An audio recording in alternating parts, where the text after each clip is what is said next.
The ballroom fell silent. Every guest stopped talking, stopped breathing, stopped moving. The bride's hand trembled as she held the pen just inches above the marriage certificate. That's when a voice cut through the silence like a knife. "Rachel, don't sign that paper." 250 wedding guests turned in shock. The groom's face went pale. And in that moment, everything Rachel thought she knew about the man she was about to marry came crashing down. How did a fairy-tale wedding turn into a nightmare? And what could possibly be so dangerous about signing your own marriage papers? To understand that, we need to go back to where this story really began. Before we go deeper, let us know in the comments where you're watching from. We'd love to hear from you. And if you're new here, click on the subscribe button so you never miss any of our upcoming videos. 6 months earlier, Rachel Matthews was living what seemed like the perfect American dream. At 28, she had built a successful marketing consultancy in downtown Chicago, owned a beautiful townhouse in Lincoln Park, and had just inherited a substantial trust fund from her grandmother. She was independent, confident, and had no interest in settling down. That changed the moment she walked into that coffee shop on a rainy Tuesday morning in March. She was running late for a client meeting, her umbrella had broken, and she was frantically trying to order her usual latte when she collided with someone carrying 2 steaming cups. Coffee went everywhere. Her white blouse was ruined. And standing there, apologizing profusely while trying to help clean up the mess, was the most charming man she had ever met. "I am so sorry," he said, his voice carrying just a hint of an accent she couldn't quite place. "Please, let me buy you a new coffee, pay for dry cleaning, anything." His name was Marcus Rodriguez, and he had the kind of smile that made you forget you were angry. He was tall, well-dressed in an expensive suit, and spoke with the confidence of someone who was used to handling crises. When he handed her his business card, she noticed it was thick, embossed, and listed him as a senior investment advisor at what appeared to be a prestigious financial firm. "I was actually meeting a client here," he explained, "but seeing as I've just ruined your morning, would you let me make it up to you with dinner instead?" Rachel, who normally would have politely declined and rushed off to her meeting, found herself saying yes. That dinner turned into the most enchanting evening of Rachel's life. Marcus took her to a small Italian restaurant in Little Italy, the kind of place where the owner greeted him by name and seemed to know exactly what table he preferred. Over candlelight and wine, Marcus told her about his work helping wealthy families manage their investments, his travels around the world, and his dream of eventually starting his own firm. He listened intently when she talked about her business, asked thoughtful questions about her marketing strategies, and seemed genuinely impressed by her success. "You're incredible," he said as they walked along the lakefront afterward. "Smart, beautiful, independent. I can't believe someone hasn't swept you off your feet already." When he kissed her goodnight, Rachel felt something she had never experienced before, a sense of completeness, as if she had been waiting her entire life for this moment. The courtship that followed was like something out of a romantic movie. Marcus sent flowers to her office every Friday, always with handwritten notes that made her co-workers sigh with envy. He surprised her with weekend trips to wine country, tickets to sold-out shows, and dinners at restaurants with months-long waiting lists. He remembered everything she told him, from her favorite type of chocolate to her childhood fear of thunderstorms.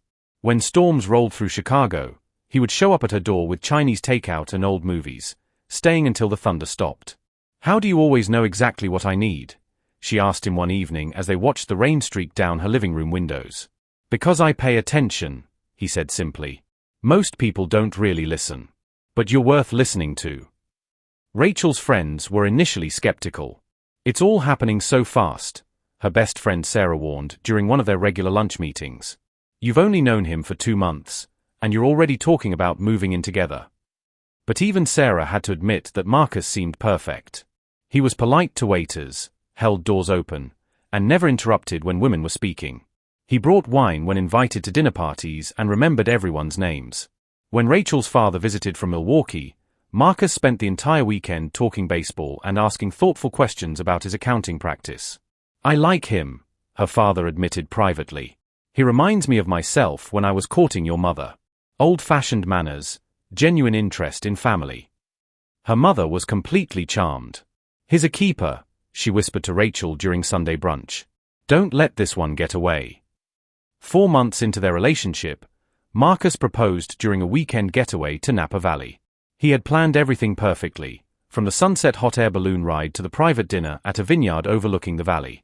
When he dropped to one knee, The ring was exactly what Rachel would have chosen for herself, a classic solitaire diamond in a vintage setting.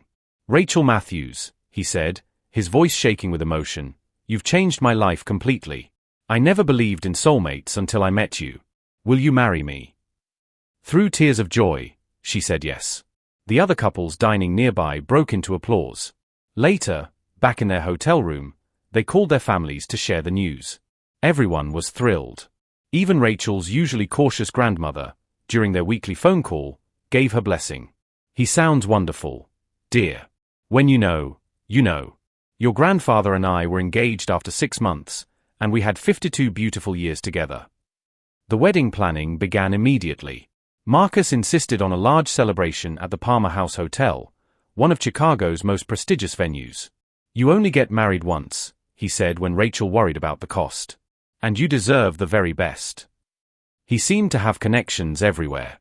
The florist who was supposedly booked solid suddenly had availability. The photographer whose waiting list was a year long agreed to squeeze them in. When Rachel asked how he managed it, Marcus just smiled.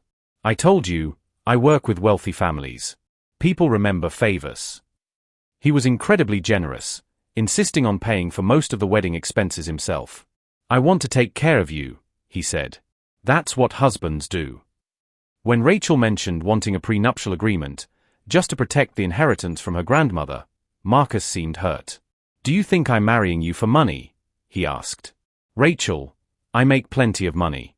I want you, not your bank account." As the wedding date approached, Rachel noticed small things that didn't quite add up, but love has a way of explaining away doubts.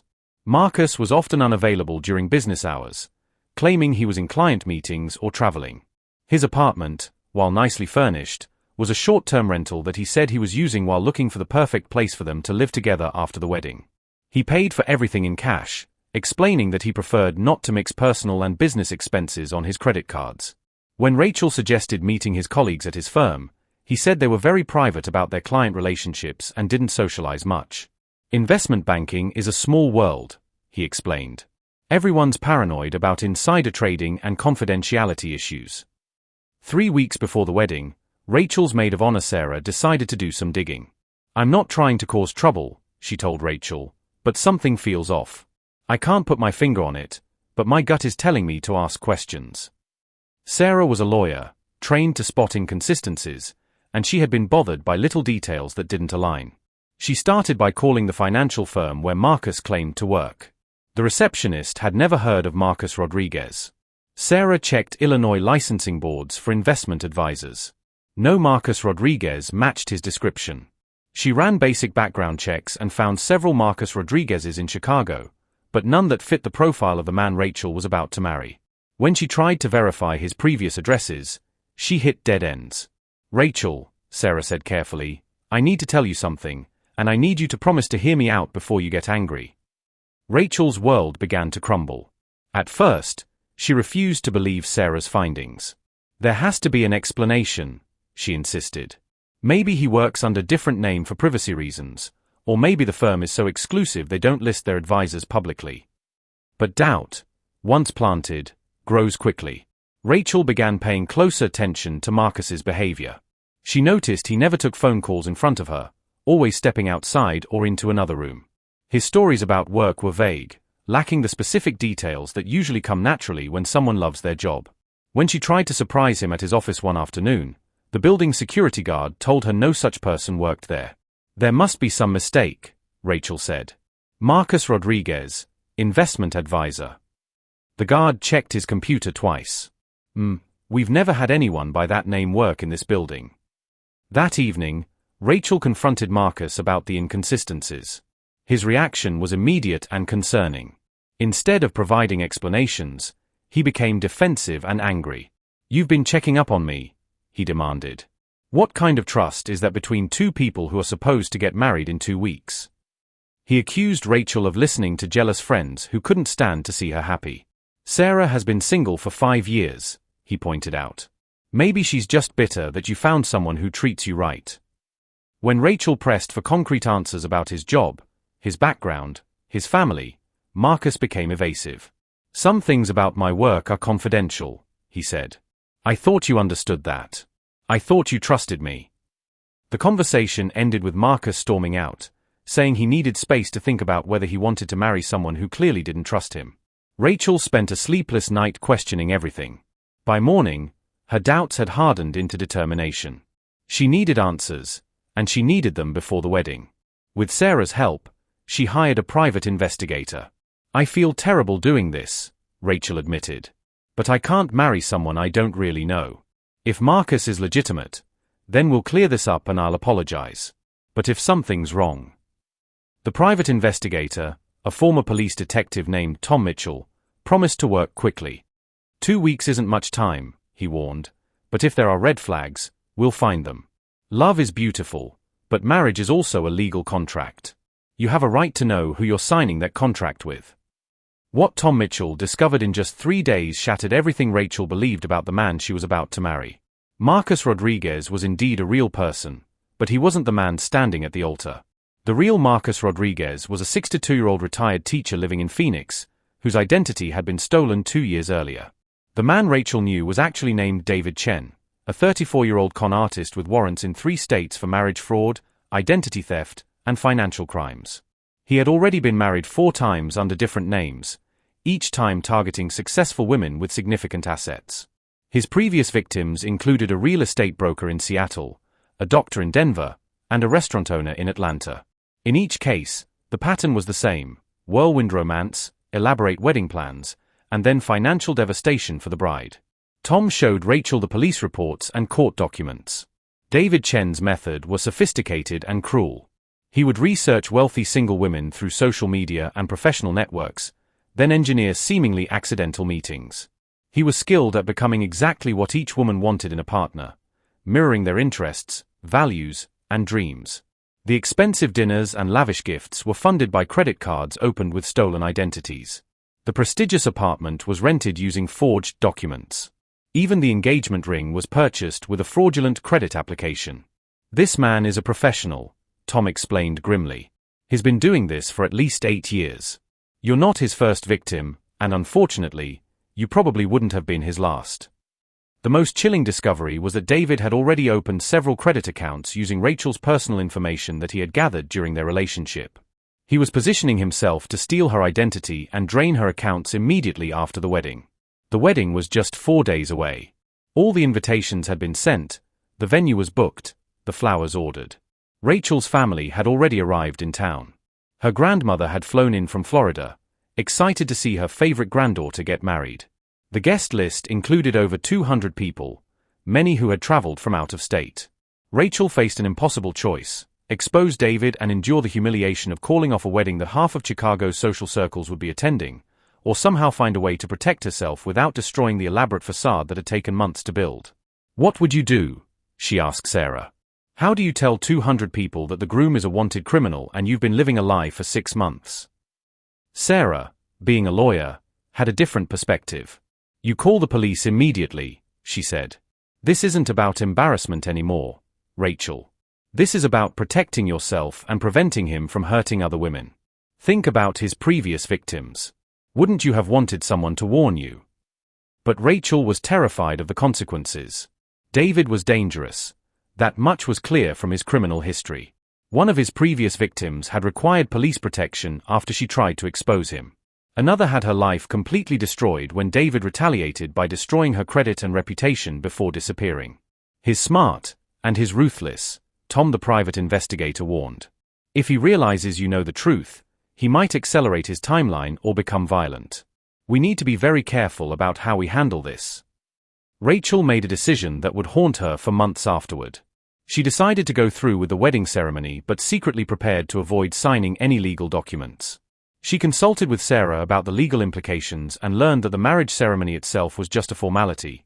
The actual marriage wasn't legal until the certificate was properly signed and filed with the county. Rachel's plan was to participate in the ceremony for the sake of the guests and her family, then find a way to avoid signing the papers until she could figure out a safe way to expose David and escape. It seemed like the perfect solution, a way to protect everyone while buying herself time to develop a better strategy. What Rachel didn't anticipate was that David had his own plans for the wedding day, plans that went far beyond just marrying her. Through Tom's continued investigation, they discovered that David had been in contact with several of Rachel's family members, ostensibly to coordinate wedding surprises, but actually gathering information about family finances and assets. He had convinced Rachel's father to provide bank routing numbers under the pretense of setting up joint accounts for the newlyweds. He had persuaded her grandmother to discuss estate planning, claiming he wanted to help Rachel understand her inheritance better. David wasn't just planning to steal from Rachel, he was positioning himself to defraud her entire family. The wedding was meant to be the culmination of an elaborate con that would have destroyed multiple lives. On the morning of the wedding, Rachel woke up in the bridal suite at the Palmer house, surrounded by bridesmaids, flowers, and all the trappings of what should have been the happiest day of her life. Her mother was crying happy tears as she helped Rachel into her dress. Her grandmother was sharing stories about her own wedding day 60 years earlier. Sarah, who was the only one who knew the truth, kept giving Rachel worried looks, silently asking if she was really going through with this charade. "I have to," Rachel whispered when they had a moment alone. "There are too many people here, too many lives at stake. I'll figure out how to stop the paperwork later." But both women knew that once the ceremony began, the momentum would be almost impossible to stop. The ceremony itself was a blur of faces, flowers, and forced smiles. Rachel walked down the aisle on her father's arm, looking beautiful in her grandmother's vintage lace dress, but feeling like she was walking toward a cliff. David, dressed in an expensive tuxedo, beamed at her with what she now recognized as calculated charm rather than genuine love. The minister spoke about love, trust, and the sacred bond of marriage while Rachel fought back nausea.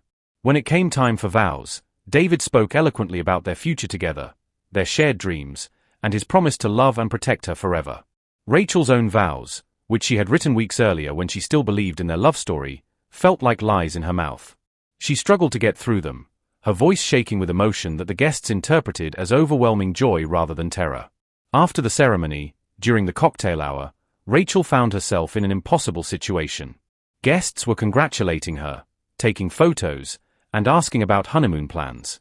David stayed close to her side, playing the role of devoted husband perfectly, but she could see something different in his eyes now, a coldness that hadn't been there before, or maybe she just hadn't noticed it. When her father approached with the marriage certificate, ready to witness the signatures that would make everything legal, Rachel felt panic rising in her throat. "Can we do this later?" she asked, trying to sound casual. "I want to enjoy the party first." David's grip on her arm tightened almost imperceptibly. "Of course, darling," he said smoothly. "But let's not wait too long.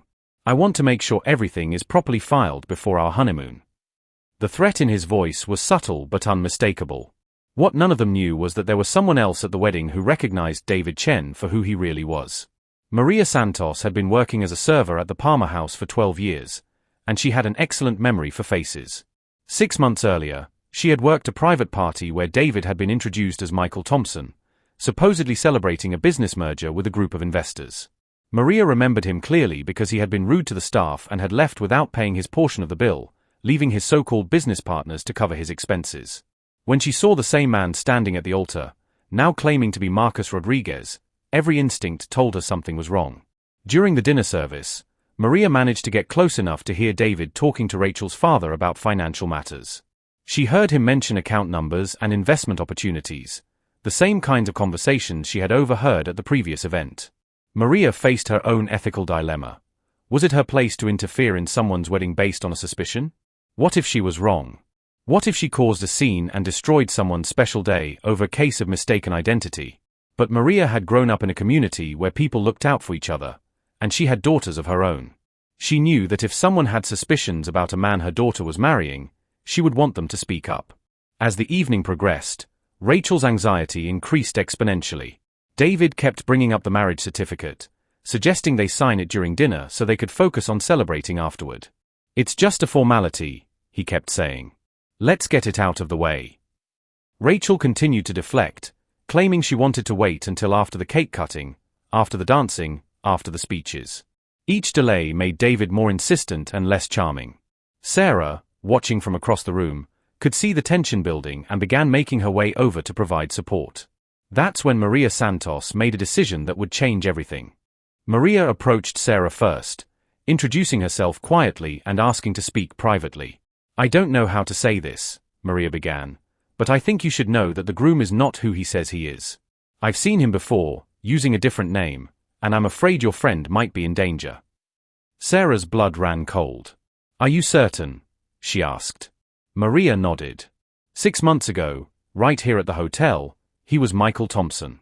Tonight he's Marcus Rodriguez. Same face, same voice, different name.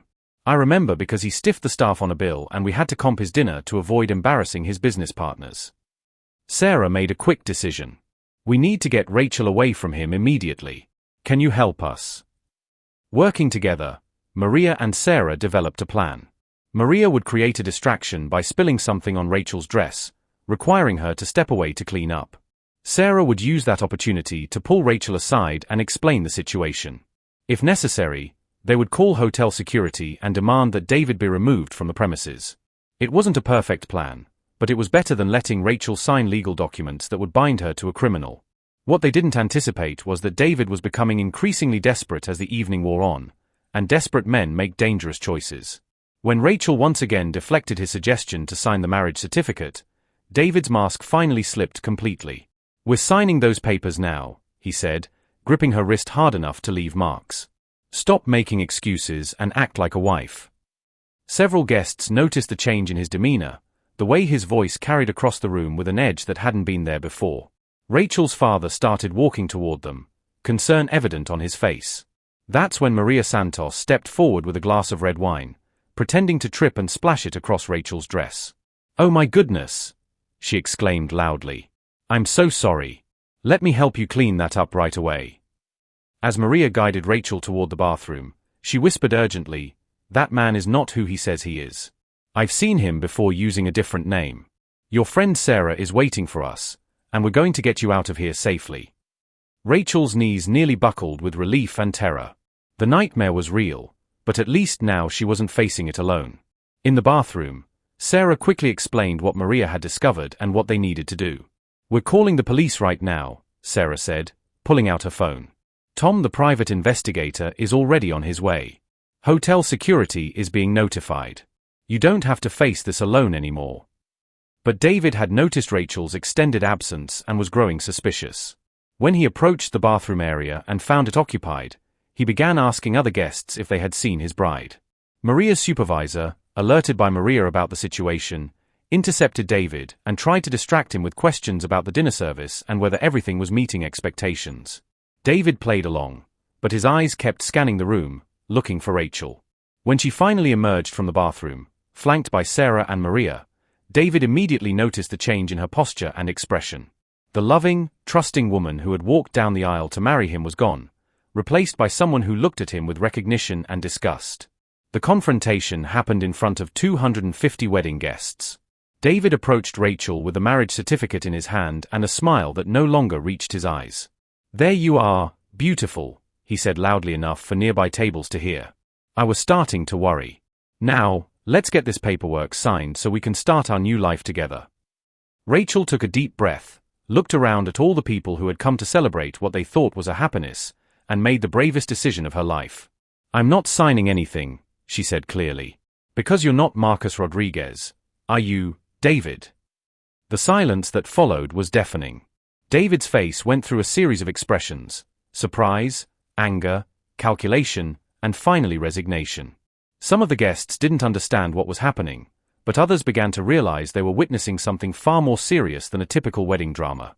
Rachel, David said, his voice taking on a pleading tone, I don't know what you think you've discovered, but you're making a terrible mistake. We love each other. Don't let paranoid friends destroy our happiness. But Rachel had found her strength.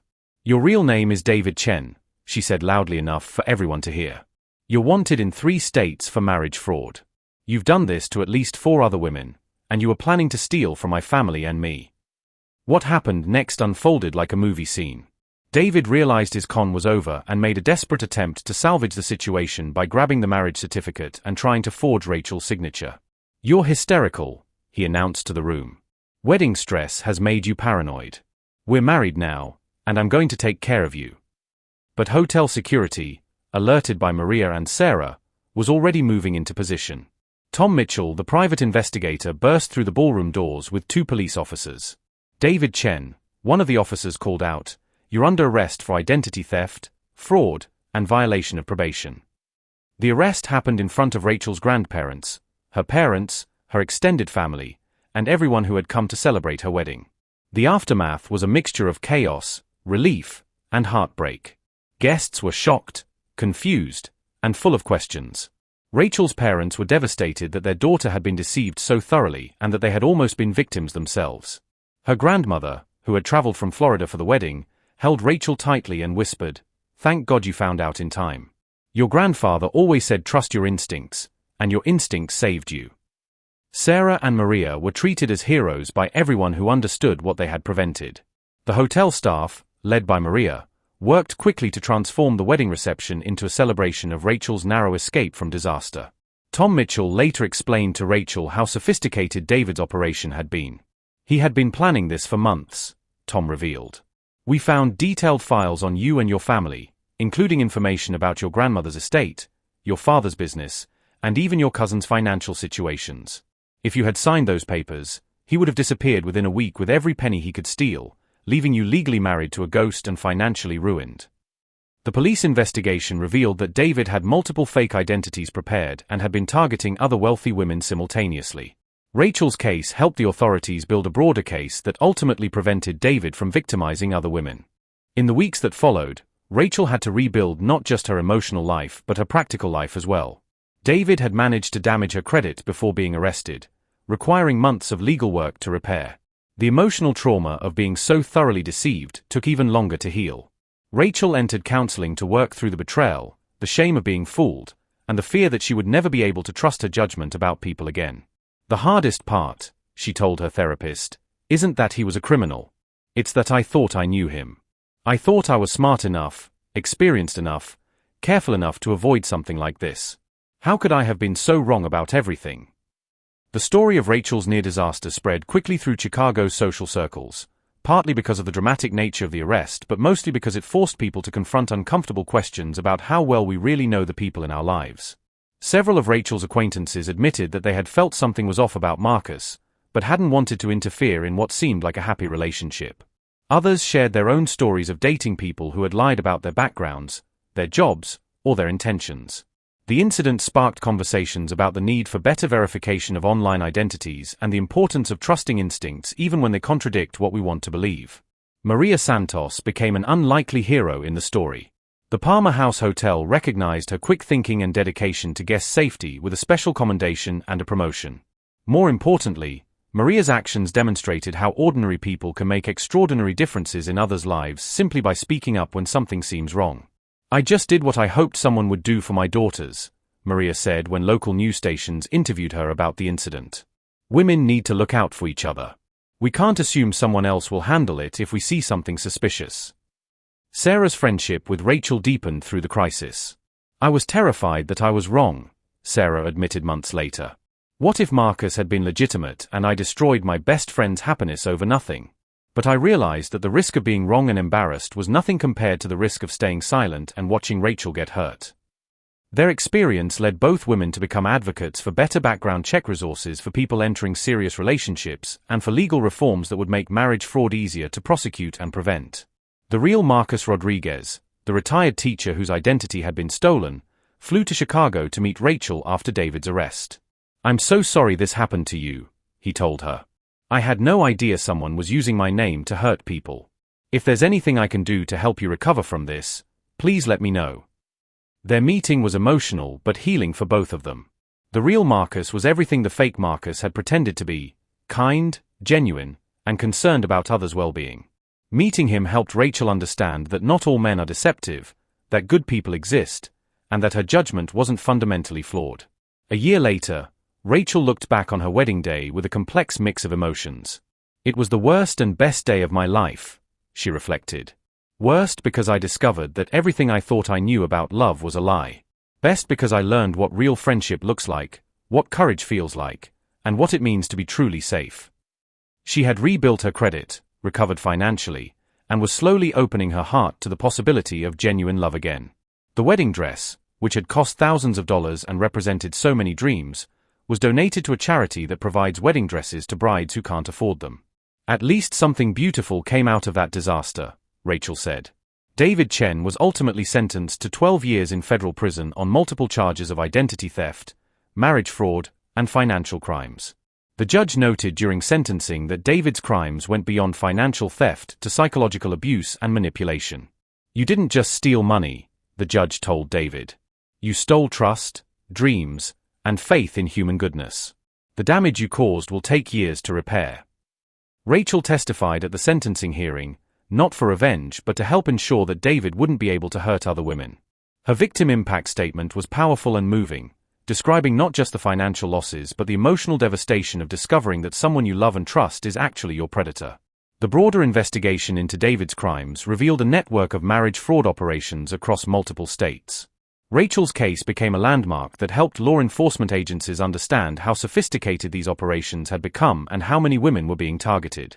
New protocols were developed for verifying identities in marriage license applications, and several states passed laws requiring stricter documentation for name changes and identity verification.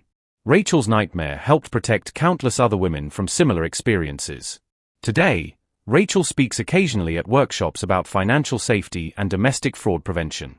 She shares her story not to frighten people but to empower them with knowledge and encourage them to trust their instincts. "Love shouldn't require you to ignore red flags," she tells audiences. "Real love is patient with questions, honest about backgrounds, and never pressures you to sign documents or make financial decisions quickly. If someone truly loves you, they want you to feel safe and informed, not rushed and confused."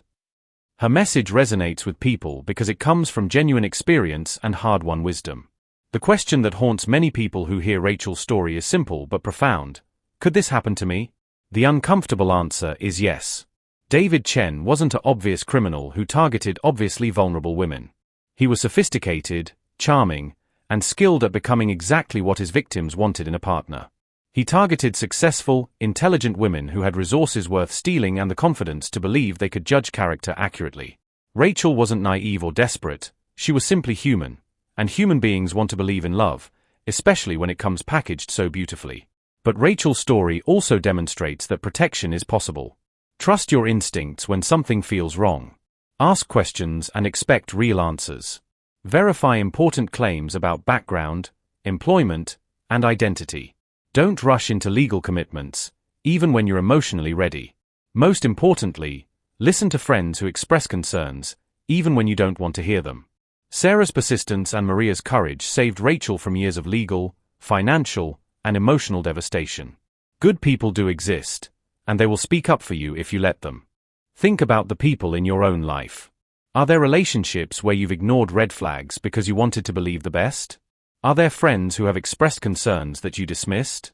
Rachel's story reminds us that love doesn't require blind faith, and that the people who truly care about us will tell us difficult truths even when it's uncomfortable. The question isn't whether you're smart enough to avoid being deceived.